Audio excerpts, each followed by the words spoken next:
Shalom para pendengar yang dikasihi oleh Tuhan Yesus.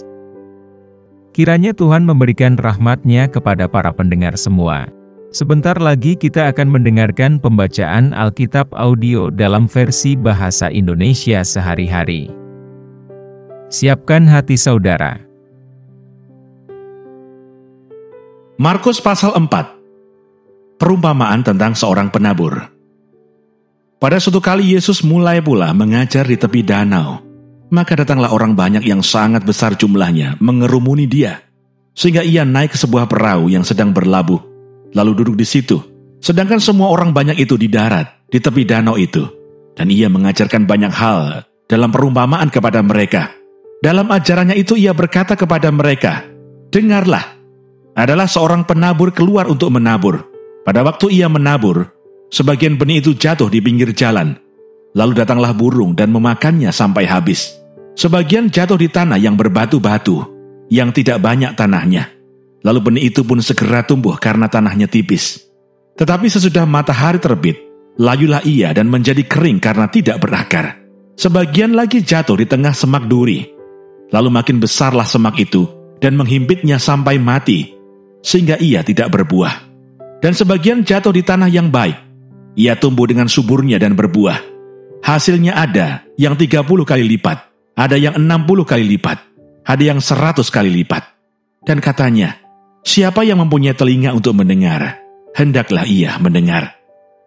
Ketika ia sendirian, pengikut-pengikutnya dan ke-12 murid itu menanyakan dia tentang perumpamaan itu. Jawabnya, "Kepadamu telah diberikan rahasia kerajaan Allah, tetapi kepada orang-orang luar, segala sesuatu disampaikan dalam perumpamaan, supaya sekalipun melihat mereka tidak menanggap, sekalipun mendengar mereka tidak mengerti, supaya mereka jangan berbalik dan mendapat ampun." Lalu ia berkata kepada mereka, "Tidakkah kamu mengerti perumpamaan ini? Kalau demikian bagaimana kamu dapat memahami semua perumpamaan yang lain? Penabur itu menaburkan firman. Orang-orang yang di pinggir jalan tempat firman itu ditaburkan, ialah mereka yang mendengar firman. Lalu datanglah iblis dan mengambil firman yang baru ditaburkan di dalam mereka. Demikian juga yang ditaburkan di tanah yang berbatu-batu. Ialah orang-orang yang mendengar firman itu dan segera menerimanya dengan gembira. Tetapi mereka tidak berakar dan tahan sebentar saja. Apabila kemudian datang penindasan atau penganiayaan karena firman itu, mereka segera murtad. Dan yang lain ialah yang ditaburkan di tengah semak duri. Itulah yang mendengar firman itu. Lalu kekhawatiran dunia ini dan tipu daya kekayaan dan keinginan-keinginan akan hal yang lain masuklah menghimpit firman itu sehingga tidak berbuah. Dan akhirnya yang ditaburkan di tanah yang baik ialah orang yang mendengar dan menyambut firman itu lalu berbuah. Ada yang 30 kali lipat, ada yang 60 kali lipat, dan ada yang 100 kali lipat.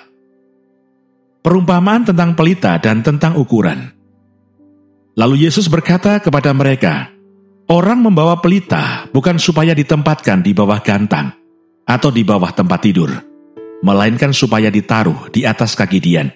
Sebab tidak ada sesuatu yang tersembunyi yang tidak akan dinyatakan, dan tidak ada sesuatu yang rahasia yang tidak akan tersingkap. Barang siapa mempunyai telinga untuk mendengar, hendaklah ia mendengar." Lalu ia berkata lagi, "Camkanlah apa yang kamu dengar. Ukuran yang kamu pakai untuk mengukur akan diukurkan kepadamu, dan di samping itu akan ditambah lagi kepadamu. Karena siapa yang mempunyai, kepadanya akan diberi. Tetapi siapa yang tidak mempunyai, apapun juga yang ada padanya akan diambil daripadanya." Perumpamaan tentang benih yang tumbuh. Lalu kata Yesus, "Beginilah hal kerajaan Allah itu. Seumpama orang yang menaburkan benih di tanah. Lalu pada malam hari ia tidur dan pada siang hari ia bangun. Dan benih itu mengeluarkan tunas, dan tunas itu makin tinggi. Bagaimana terjadinya, tidak diketahui orang itu. Bumi dengan sendirinya mengeluarkan buah, mula-mula tangkainya, lalu bulirnya, kemudian butir-butir yang penuh isinya dalam bulir itu. Apabila buah itu sudah cukup masak, orang itu segera menyabit, sebab musim menuai sudah tiba." Perumpamaan tentang biji sesawi. Katanya lagi, "Dengan apa hendak kita membandingkan kerajaan Allah itu? Atau dengan perumpamaan manakah hendaknya kita menggambarkannya? Hal kerajaan itu seumpama biji sesawi yang ditaburkan di tanah. Memang biji itu yang paling kecil daripada segala jenis biji yang ada di bumi. Tetapi apabila ia ditaburkan, ia tumbuh dan menjadi lebih besar daripada segala sayuran yang lain dan mengeluarkan cabang-cabang yang besar, sehingga burung-burung di udara dapat bersarang dalam naungannya. Dalam banyak perumpamaan yang semacam itu, ia memberitakan firman kepada mereka sesuai dengan pengertian mereka. Dan tanpa perumpamaan, ia tidak berkata-kata kepada mereka. Tetapi kepada murid-muridnya, ia menguraikan segala sesuatu secara tersendiri. Angin ribut diredakan. Pada hari itu, waktu hari sudah petang, Yesus berkata kepada mereka, "Marilah kita bertolak ke seberang." Mereka meninggalkan orang banyak itu lalu bertolak, dan membawa Yesus beserta dengan mereka dalam perahu, di mana Yesus telah duduk, dan perahu-perahu lain juga menyertai dia. Lalu mengamuklah taufan yang sangat dahsyat, dan ombak menyembur masuk ke dalam perahu, sehingga perahu itu mulai penuh dengan air. Pada waktu itu Yesus sedang tidur, di buritan di sebuah tilam. Maka murid-muridnya membangunkan dia dan berkata kepadanya, "Guru, engkau tidak peduli kalau kita binasa." Ia pun bangun, menghardik angin itu dan berkata kepada danau itu, "Diam, tenanglah." Lalu angin itu reda, dan danau itu menjadi teduh sekali. Lalu ia berkata kepada mereka, "Mengapa kamu begitu takut? Mengapa kamu tidak percaya?"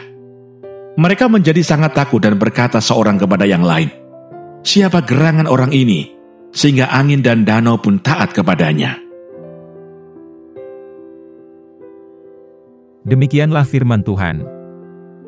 Haleluya. Amin. Jangan lupa subscribe dan bunyikan tanda lonceng untuk mendengarkan firman-Nya setiap hari.